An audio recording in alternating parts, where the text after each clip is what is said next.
嗱，絲瓜浸雞一開始你就攞絲瓜同雞一齊放去煲嘅話呢，絲瓜唔單止唔甜，啲雞肉又悶又柴。學我咁樣整，雞肉香滑唔柴口，啲絲瓜又甜又香又滑，無論食雞定係飲湯都係一級享受。嗱，天口一慶嘅話呢，呢啲家常菜就飆晒出嚟嘅啦。勝瓜浸雞啦，雞一定係浸出嚟，唔係煲出嚟嘅。咁但係呢，佢浸之前嘅話，前工作一定要做好啦。首先呢，斬嘅時候呢，我哋又唔好斬太大嚿，因為浸呢方便要熟嘅話呢，你一指仲要薄啲冇所謂嘅，斬薄啲就容易入味。浸嘅時候呢，好受熱均勻呢就快熟啦。醃嘅時候呢，我俾糖、鹽、胡椒粉。如果你話屋企好多人呢，鉗嘅嚇，咁你就俾少少黃薑粉落去嚟增加個薑香味啊。薑絲少許嘅生粉，屋企有料酒俾料酒，冇嘅話呢就有白雞啦，俾少少白雞一。咁啊撈勻佢，要睇啲味呢，食到啲雞度。撈勻咗之後啦，我哋俾啲巴味油佢，叫鎖水增香。咁啊放埋佢放喺雪櫃度，你可以放佢半日。如果你話即刻食嘅，咁你都醃夠20分鐘先好食。咁啲雞呢就自然香滑㗎啦。市場揀勝瓜，即係青綠色8隻角嗰啲呢，就我嚟炒啊，或者我嚟蒸啊，都好甜嘅。咁我嚟滾啖湯啊，吸炆啲嘅，滑口啲嘅，就揀呢種。拍佢實嘅並唔係浮嘅，咁證明呢啲瓜子未成熟，仲係嫩口啦，就唔會揞下揞你啦。如果拍佢發現係浮嘅話呢，咁裏邊啲瓜子係成熟咗啊，起囊就點炆都慘口慘你啦。咁呢啲勝瓜嘅話呢，我哋刨就刨深啲啦，刨到要見青嘅，咁啊大概刨到咁樣岩岩巉巉咁樣，有翻啲皮食啊，咁啊有口感啦。你批晒佢又唔好嘅噃，咁啊滾刀切割啦，唔使切到太細嚿㗎，大嚿炆完佢淋滑之後呢，都叫有嘢食。嗱，瓜就切好啦，雞就醃掂啦，咁樣首先燒紅條鑊先。其實呢個菜呢，你可以湯就得，你話個菜就得，係我哋廣東人呢對雞嘅另一種理解同詮釋嚟嘅。熱鑊冷油唔使諗㗎啦，有條件就俾豬油，實香過你俾普通花生油嘅。薑片多啲都唔怕，3塊唔得，4塊，4塊唔得，5塊。因為炒勝瓜呢，佢始終都係寒涼之物嚟嘅，好解暑，好清涼，但係咧始終有啲寒氣，一定要夠薑，俾鹽落去。鹽第一可以俾底味佢，第二係殺青，令到瓜嘅青味呢可以去走佢，同埋呢放少鹽，啲勝瓜反而更加甜。嗱，炒到呢青綠啦，殺晒啲青走啦，聞到香味啦，表皮呢有焦殼感啦，俾水。記住純正水嘅滾水啊！我哋廣東煮菜呢好多定律嘅，好似浸白切雞又好，好似今日浸雞又好，咩最緊要呢？除咗雞質緊要之外呢，就係湯底啦。傳統呢攞魚骨湯啊，攞上湯啊嚟熬啲勝瓜，令到更甜嘅。今日我哋冇，所以呢我哋俾大條魚粉落去，將我哋順德魚米之鄉嘅魚香味嘅鮮味啊帶落喺湯度，俾鹽，提前將啖湯呢調好味佢，開到最大火，大滾，放雞輕輕放到落去之後，唔好急住喐佢，輕輕握下佢，趁啲雞呢抹晒喺水裏邊度，水滾即刻關火，吸蓋。焗2分鐘，馬上有得食。嗱，2分鐘轉眼即逝啊！開蓋，哇！啲沙煲嘅餘溫呢，佢仲喺度滾緊嘅。馬上呢，放翻啲廣東小米辣落去，裝下色，咁樣咁靚嘅浸雞就食得㗎啦！哇！呢個菜啊，一定要先食雞，再飲湯，香滑鮮，特別啲勝瓜鮮甜，再加埋大地魚粉呢，嗰啲海鮮啊，佢魚香味，令到成啖湯呢，會高湯咁樣，又香又滑又鮮，連啲瓜都好食到大魚大肉啊！最緊要呢，就係做法簡單啦，一煲落嚟嘅話，有湯有肉又好餸飯，學識咗你都馬上試下啦！田谷姐啊，點解你出邊啲西餐廳啊、啲飯店啊、啲雞翼點解咁香啊咁樣，又唔使改刀都可以咁入味啊咁樣？你以為炸出嚟㗎？蒸出嚟㗎。但凡你齋炸佢嘅話，佢入唔到心，裏邊好容易生。火太慢嘅話呢，就容易煎走晒嗰油脂，令到裏邊冇水分啦。先蒸後煎嘅方式，熟透不但止，而且汁水呢已經裹住晒裏邊啦，非常之香嘅。雞翼個個都中意食㗎啦，連大人細佬抗拒唔到嘅。但係冰鮮雞翼嘅話呢，我首先要做好前工序啊，攞啲純正水常溫水浸住佢，乜俾鹽落去，跟住撈佢。嗱，用淡鹽水呢去浸啲雞翅。你睇到雞翅呢，特別係冰鮮嘢啊，外邊軟咗，其實裏邊呢心呢仲未解凍完嘅，所以呢多個動作啦，就攞手呢壓壓佢，一掠啲血水出嚟啦。咁同埋鹽水呢同時呢有滲透壓嘅，咁你掠嗰時候呢啲血水咪更加容易出嚟啦。其實目的就係一定要去腥，解凍好嘅雞翼呢，跟住你就放喺廚房布或者廚房紙去吸乾佢水分，攞手撳佢啊，咁樣索個雞翼乾淨晒，靚仔晒。索乾水雞翼呢，放翻落馬兜度進行簡單嘅醃味啦，我叫。嗱，你千祈唔好改刀啊！啲雞翼呢，你改咗刀，啲鮮味流失咗嘅話呢，你不如唔好整啦。嗱，做法好簡單嘅啫，冰鮮雞翼一定要去除嗰個雪氣味㗎啦，所以鹽唔少得㗎啦。仲有酒啊、糖啊咩嗰啲，你都唔使落㗎啦。今日呢就用呢隻五指毛桃粉，咁佢用五指毛桃打成粉做嘅。第一去腥增香，第二仲有沙薑嘅香味喺度，佢沙薑嘅去腥能力呢係非常之強嘅。仲有少少黃芝士粉，咁你撈出嚟啲雞翼呢就非常之金黃，非常之靚仔啦。撈均勻佢就得㗎啦。由於呢今日用呢隻五指毛桃粉呢，佢係輕鹽喺度調配嘅，所以呢我哋要放翻啲鹽去做底味。如果唔係嘅話，得個香呢味道呢可能有啲唔夠。咁我呢度10隻雞翼嘅話，大概放咗4克鹽，再加1殼嘅5指胡椒粉就已經夠晒㗎啦。咁啊，俾翻啲咩咧？俾翻啲油，嘅封翻住個面佢。油咧就好似保鮮膜咁樣啊，鎖水增香嘅。咁我哋放埋一邊留起備用。按道理嚟講嘅話咧，啲前工序你做好咧，啲雞翼咧你醃佢1日到，第2日攞嚟食咧係最正斗嘅。如果你實在係趕住食啦，咁你至少咧醃佢咧20分鐘，佢先有一股味落去嘅。嗱，醃到一個上午嘅雞翼啊，我哋放喺碟度去蒸佢。點解你出邊啲西餐廳啊、啲飯店啊、啲雞翼點解咁香啊？咁樣又唔使改刀都可以咁入味啊？咁樣你以為炸出嚟㗎？蒸出嚟㗎。但凡你齋炸佢嘅話，第一佢入唔到心，裏邊好容易生；第二你火太慢嘅話咧，就好易煎走晒嗰油脂，令到裏邊冇水分啦。所以今日咧就用呢個先蒸後煎嘅方式去處理佢。嗱，10分鐘搞掂晒啦。雞翼咧熟透不但止，而且汁水咧已經裹住晒裏邊啦，非常之香嘅。而今日呢個食法咧要更加香口，大人細路都可以食啊，仲可以送埋燒酒俾你正斗嘅。睇下點做？咁樣蒸好咗雞翼咧已經好香噶啦。我哋首先咧拍啲乾粉落去，睇佢乾身啲，咁陣間煎起身咧啲皮就比較脆啦。熱鑊冷油，調到慢火，將啲雞翼咧煎到兩面金黃。好多香港嘅茶餐廳啦，或者西餐廳啦，佢哋都係咧朝早咧整定好啲雞翼啊，蒸好咗啦，喺客人食嘅時候啦，就香煎翻佢。所以咧佢肉汁咧就鎖死喺裏邊啦。就算你唔改任何花刀啊嗰啲，佢一樣啊變得好香脆嘅，而且食起身咧仲係爆汁嘅。輕輕翻翻佢，佢一離鑊咧就證明咧佢已經夠新噶啦。好多家庭咧佢哋煎雞翼咧或者煎嘢嘅時候咧，發覺啊燶咗啊咁樣，黐到實實啦咁樣，你就千祈唔好攞鑊鏟第一時間去鋥佢。咁樣嘅話咧，你只會越煎越燶嘅啫。你就可以輕輕關火或者調到最細火。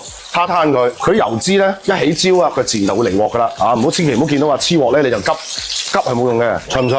香唔香？再俾翻啲迷人嘅葱花。啊，你想食得甘香啲，你咪再俾少少粉落去咯。嗱，咁你食得出香味啦，又唔會死鹹啦。哇，超香鬆脆。嗱，咁樣整啲雞翼咧，真係內焦內嫩嘅，而且咧佢汁水咧緊鎖喺裏邊度。按照我種做法，唔改包刀，又唔需要攞油炸，做出嚟雞翼一樣係甘香鬆脆，啖啖都爆汁，啲鮮味緊鎖住喺裏邊度。最緊要係做法簡單，5指葡萄香味已經入晒骨噶啦。無論你做冰鮮嘢、新鮮雞翅都好，都係咁正斗嘅。嗱，學識咗啊，學似咁樣試下啦，好食唔上火，簡單容易做，點谷蔗。講起炒麵我就自鳩噶啦，我來自佛山獅城陳華順。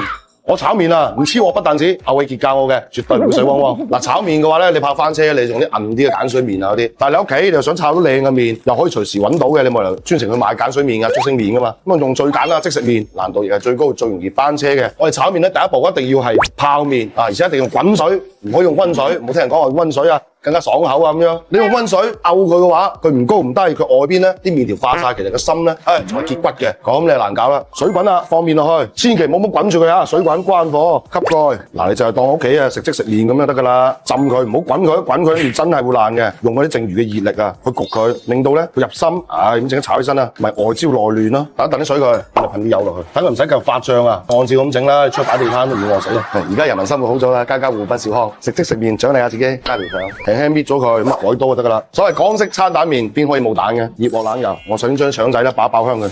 擺蛋落去做炒麵咧，裏邊嘅雞蛋一定要炒到夠老，咁樣蛋香味先出到嚟嘅，唔係炒滑蛋，盡量點炒老身就炒老身佢。嗱，撩開佢，炒到咧香味出晒嚟啦，咁啊留起備用。講笑咁講啫，葉師傅打10個，我打11個，其實第11個就係我。嗱，熱鑊冷油啊！特別係煎麵啊、炒麵啊嗰啲，唔需要多。將我哋咧攤凍到嘅麵，就咁樣唔使喐佢，由佢煎，開大火佢。你唔使驚佢黐底，就算黐都好。佢煎到夠身、脆身啦，佢自然要離鑊噶啦。嗱，咁點睇煎到夠唔夠咧？咁樣開大火之後咧，一篩佢，佢而撩邊嘅，唔黐底啦。而家時候好似調味，我哋港式啊嗰啲咩咖喱麵啊、咩麵啊咁樣，就咁樣炒出嚟噶啦。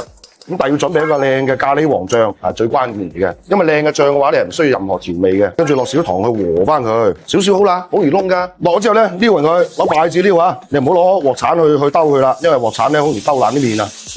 撩開佢得噶啦，攞醬之後咧，容易咧會黐底啊，或者容易燶嘅，你唔緊要啦，不斷撩佢。好多朋友仔咧，佢話驚黐底就不斷放油落去，唔需要。佢少燶燶地，佢自然會離鑊噶啦。全部撩散佢，快速撩佢。咁你咪黐底咯嗱，放料料，將蛋，仲有3絲，咩3絲咧？少少辣椒，仲有洋葱，倒埋落去。開大個火佢，嚟炒均勻佢，撩得唔均勻用筷子撩散佢。啲水氣出到嚟啦，就唔會跳埋一頭河啦嘛，係嘛？撩勻咗之後啦，3絲嘅味道出晒嚟啦，咁就起鑊食得啦。嗱，咁樣炒出嚟麵咧，色澤有靚啦，跟住咧又鬆又散，又唔會起坨，又唔會黐鑊，乾香得嚟咧，又唔會話水踢踢嘅，再加埋啲咖喱醬咧，佢調翻味口出嚟。去香港茶餐廳啲咖喱麵咁樣平凡，但係咧非常之和味，而且做法簡單。喺屋企就算好用 gas 爐啊，咁都可以炒出有鑊氣嘅麵，做法簡單啦。學識咗，你都馬上試下啦，唔該謝。嗱，苦瓜你想煲湯唔苦嘅話，一定唔可以去酒囊，連埋啲籽啊同囊一齊煲，咁樣啲湯啊先叫醉火。尤其係想煲啲清涼嘅苦瓜湯俾屋企細路仔飲嘅話，你除咗搭配呢樣嘢之外咧，苦瓜一定要最後先落，咁樣煲出嚟苦瓜湯咧先有作用兼且鮮甜噶噃。我哋廣東咧唔叫苦瓜嘅，叫涼瓜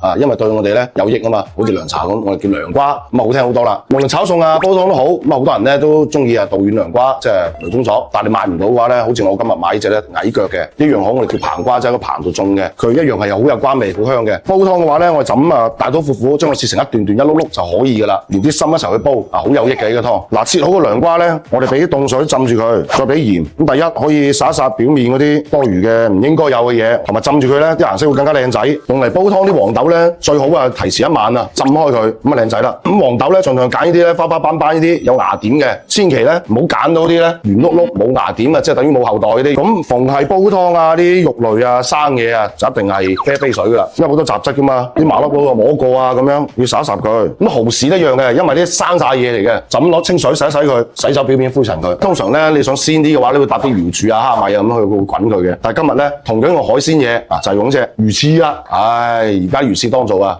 求其都食得起，咁啊更加鮮啦神啖湯嚇。嗱啲血泡啊出晒嚟啦，千祈唔好嫌麻煩嚇，我哋一路烚佢咧，喺度撇走啲血泡佢，咁烚到冇晒啲血泡咧，變成白色啊，證明冇乜殘渣啊殘留噶啦，咁啊留起佢。烚好咗個排骨，處理乾淨噶啦，倒個湯煲度先。咁浸好嘅黃豆，洗過嘅蠔豉，咁有好多人咧中意甜啲嘅，會放蜜棗。咁你想食得放心啊，咁咪放椰棗咯，因為蜜棗咧始終糖膠熬過嘅，多多少少會有啲醋。想啖湯鮮啲嘅，放海鮮嘢啊，魚翅嚇，咁一家3口啊到5個人到咧，2隻就夠晒噶啦。而且咧呢隻係免泡發嘅，平時咧就咁攞水沖兩下，洗走表面嘅灰塵，放落去煲湯就得噶啦。嗱，天狗翅咧大家聽得多啦，因為第一印象就話貴啊咁樣，而且呢一般家庭處理唔到嘅，即係佢酒樓食嘅啫。咁性價比高嘅咧就我手上呢隻海狗翅啦。咁佢其實咧就係深海魚裏邊嘅蒲魚翅嚟嘅，即係魔鬼魚啊，嗰兩隻翼咁去到皮，再去埋肉之後咧，保留刺針，淡乾而成嘅。得閒就攞佢嚟煲下湯，非常之好使嘅。咁廣東人煲湯啊，走唔甩雞噶，放兩片薑落去，老規矩落滾水啊，最好有條件用純正水，因為水喉水嘅話你含氯啊，你啖湯咧影響質量啊。好，調大火煲滾佢，先煲佢咧10分鐘，再調翻文火煲1個鐘。咁有啲人問啦，涼瓜幾時落啊？咁樣你想啖湯咧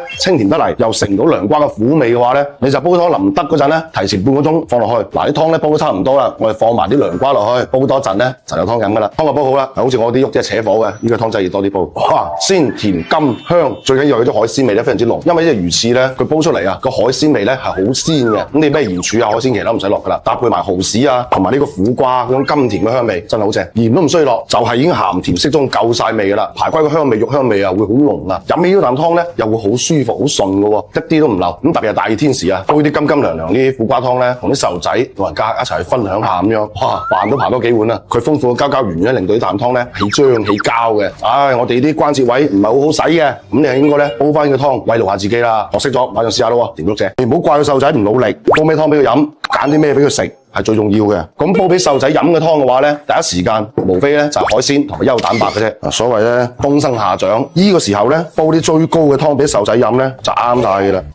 嗱，煲呢個湯之前嘅話咧，前工序肯定唔少得噶啦。今日用嘅瘦肉咧就唔係純瘦肉啦，就係我哋扇骨肉扇骨嗰度起出嚟嗰個肉。呢嚿咧佢唔肥膩，但係咧煲完湯之後咧佢又唔係滑嘅喎。咁雞腳又唔使講啦，嗱，剪走腳夾佢，特別啲雞腳啊，你嚟煲湯嘅話咧好補充嘅，嗰啲膠膠質質蓋蓋噶嘛，啖湯都會零舍濃稠啲嘅。嗱，又係大家熟悉嘅煲湯前工序啦，煲滾啲水佢，熱水落，主要咧就係幫我沖個熱水涼，烚走咧表面嗰啲邋遢嘢又好，污垢又好，俾啲鹹濕佬摸過又好，咁陣間煲湯咧就放心乾淨啦。瘦肉雞腳放落去，事實薏米用啲金沙薏米煲完湯咧，佢係軟滑，但係咧唔會煲爛嘅，唔會話煲到冇咗嘅。但係啲薏米靚仔啦，貼過埋山，攞水浸住佢，防止咧佢變黃啊。因為咧佢微量元素高啊，俾兩片薑落去。咁煲俾細路仔飲嘅湯嘅話咧，第一時間無非咧就係海鮮同埋優蛋白嘅啫。今日用嘅咧，我哋響螺頭嘅叫紅螺頭，浸過紅螺頭啲水，連水一齊倒落去。咁你睇下幾多人食嘢啦？如果你一家3口咧，你係放3塊落去得噶啦。咁你人多嘅話，你咪放多2塊咯。如如果你見到市面上好多鹽花喺度咧，嗰啲係鹽乾，係曬得唔夠透嘅，嗰啲咧冇咁靚仔，而且咧異味大，就唔適合咧我哋煲湯啦。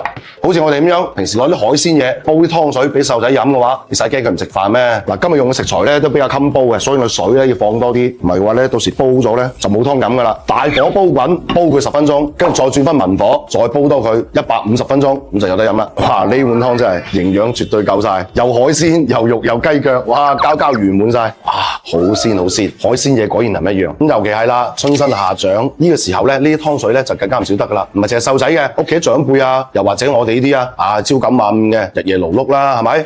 煙酒多又捱夜嘅，呢啲湯水嘅話啦，真係營養爆標嘅。最緊要咧，整多幾條淮山落去，見我哋皮皮胃胃，咁呢個湯水咧就完美噶啦。學識咗，你快試下咯，掂碌蔗啊！嗱，細估唔到啊，呢個個半嘅紫蘇啊，掉落嗰度滾一滾啫，哇，作用可以咁大嘅，而且做法好簡單，特別係個天氣啊，雨水多嘅，又中意吹空調，個人咧一冷一熱嘅話就好易濕滯噶啦。跟住咧食嘅嘢咧就積住喺裏邊，成日都話化唔到嘅，吹住空調又覺得肥肥肥，唔吹空調咧飆晒汗嗰啲啊，呢個湯水或者個茶嘅話咧，就係抹低佢啦。呢啲紫蘇啊係純良之草嚟嘅，簡單洗一洗佢，有鹽水啊浸一浸佢，就防止有農殘啦。咁仲有就係檸檬啦，消暑解渴又開胃啊，嚟做飲品啊，咁我哋聞都非常之香嘅。仲有今日主角黃皮乾，嗱黃皮乾咧同陳皮一樣，其實稱為正氣果，食落去嘅話咧可以令到所謂嗰啲咩陽氣咧可以歸翻原啊，令到人咧唔使話出邊咧熱辣辣，裏邊咧其實凍金咁樣嘅。做法好簡單嘅啫，黃皮乾咧你可以切開佢都好出味啲，又可以成隻咁樣去煲佢嘅。呢啲黃皮乾好喺邊度咧？佢冇核啊嗱，輕輕剪一剪佢，咁陣間咧就好入味啦，滾啖水出嚟就香啲嘅。咁啲紫蘇睇落好大扎，其實煲起咧就冇乜嘢到嘅，縮埋嘅。咁我哋捆住佢咯，捆都好嘢嚟㗎，唔好話捆就唔要喎。咁即係走寶啦，咁集埋一嚿。嗱，做法咧仲簡單過沖水飲嘅。我準備一個養生壺，煲定啲滾水先，將呢啲紫蘇掉落去，當佢茶水咁樣煲。我哋剪好嘅黃皮乾倒埋落去，吸埋佢。